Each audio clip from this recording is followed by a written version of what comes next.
أعوذ بالله من الشيطان الرجيم. بسم الله الرحمن الرحيم.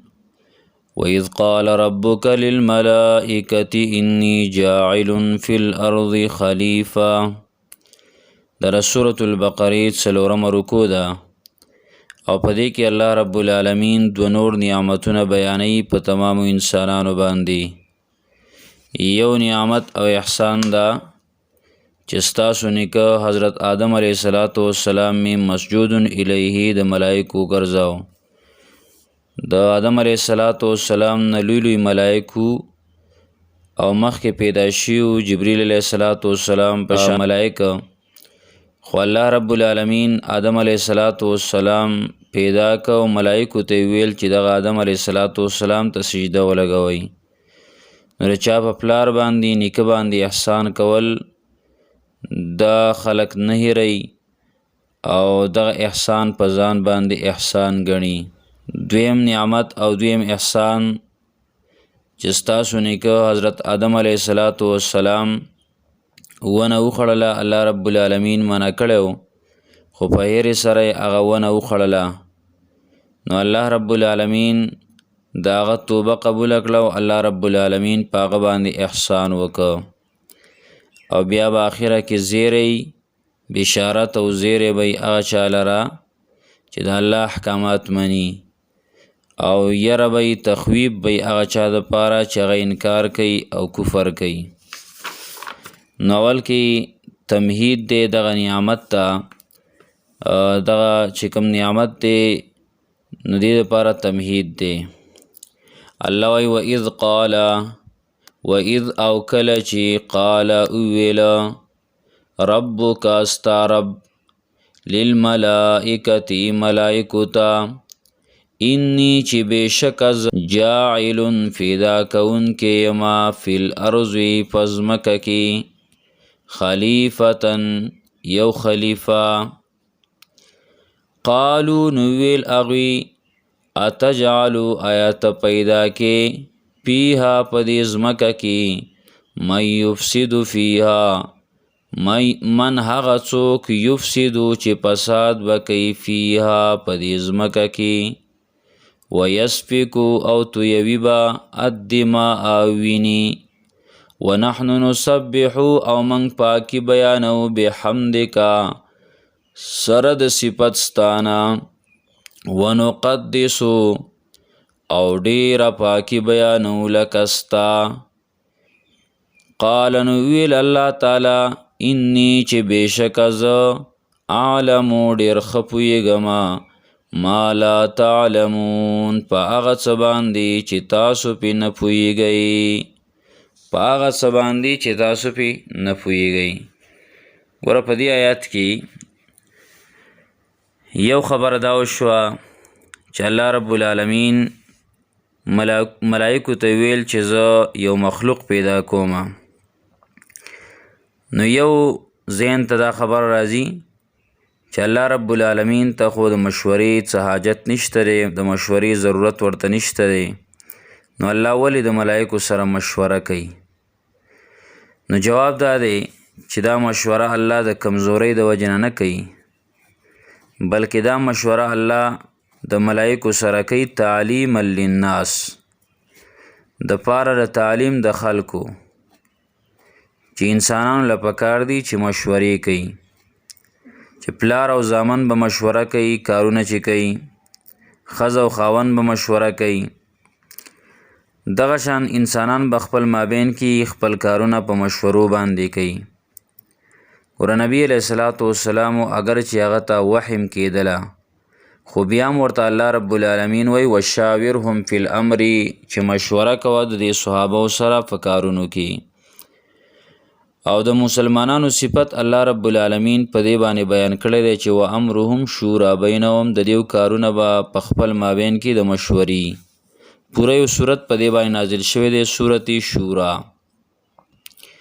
او دویم جواب د دې دا دی چې د مشورې مقصد دا و چې دا ملائک خبر شي چې الله یو انسان پیدا کوي، نو الله ورته مرتبه ښیي چې داسې یو مخلوق پیدا کومه. بل په دې آیات کې خلیفه لفظ راغی نو د خلیفه ډېرې معنی دي. یو معنی د دې دا ده خلیفة من الجن، نائب د پیریانو د جناتو. ځکه مفسرین لیکي چې اول من سکن الارض الجن، اول په دې ځمکه کې جنات او پیریان اوسېده. نو فافسدو فیها، نو هغوی په دې ځمکه کې فساد خور که، فسادات یې کول.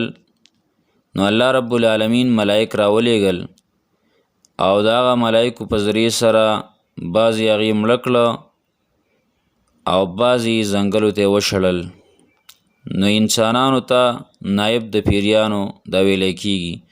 نو خلیفه یو معنی ده نایب د پیریانو.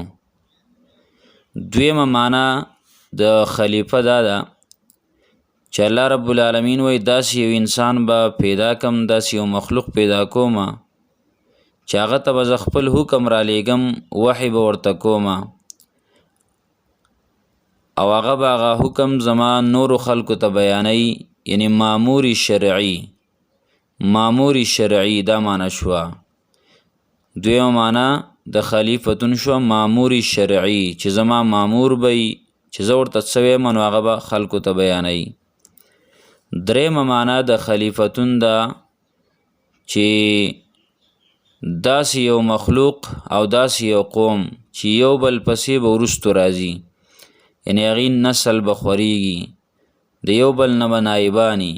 نو خلیفتون داسې یو قوم چې یو بل پسې به راځي. او څلورمه معنی د خلیفتون دا ده چې داسې مخلوق پیدا کومه چې فیصلې به کوي، بادشاه به فیصلې به کوي. بیا په دې آیات کې دا ویلی شو چې ملائکو ویل قالو اتجعل فیها من یفسد فیها، وی الله تعالی ته په دې کې هغه مخلوق پیدا کوي چې په ځمکه کې و فساد کوي. نو دلته یو سوال راځي چې ملائکو اعتراض ولې وکړه، د الله په خبره اعتراض ولې کوي؟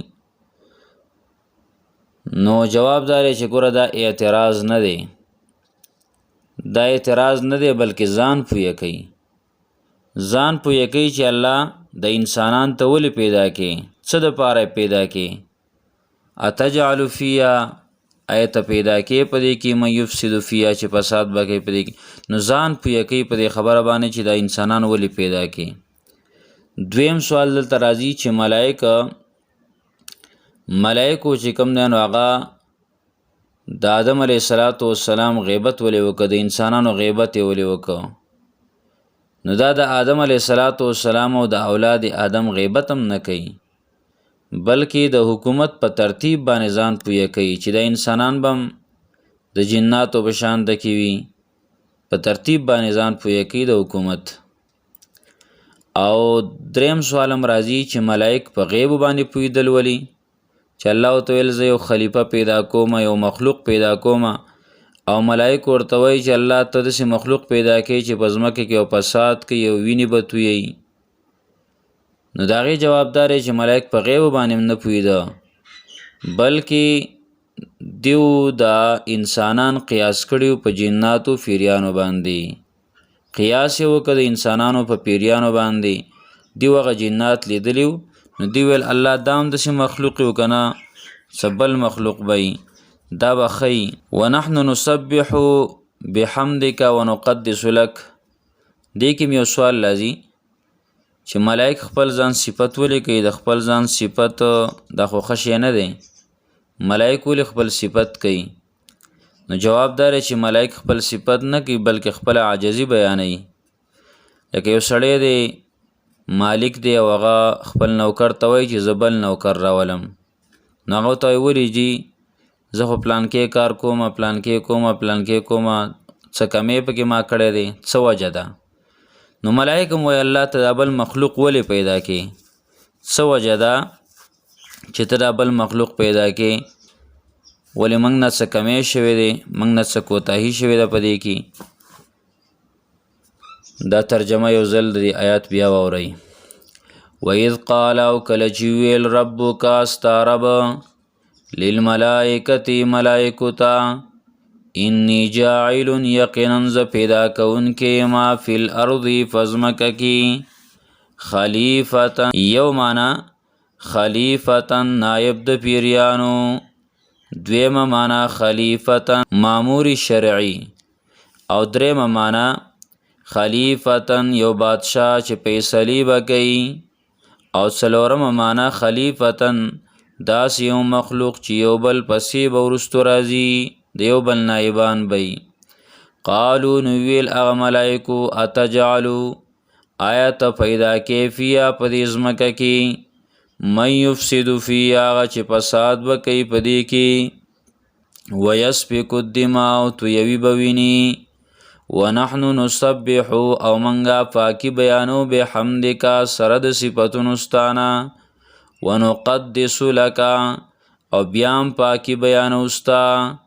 قال نویل اللہ تعالی انی اعلم یقینا زدیر خپویگما ما لا تعلمون فاغت سباندی چی تاسو پی نپوی گئی. سبحان الله وبحمده سبحانك اللهم وبحمدك نشهد ان لا اله الا انت نستغفرك ونتوب اليك.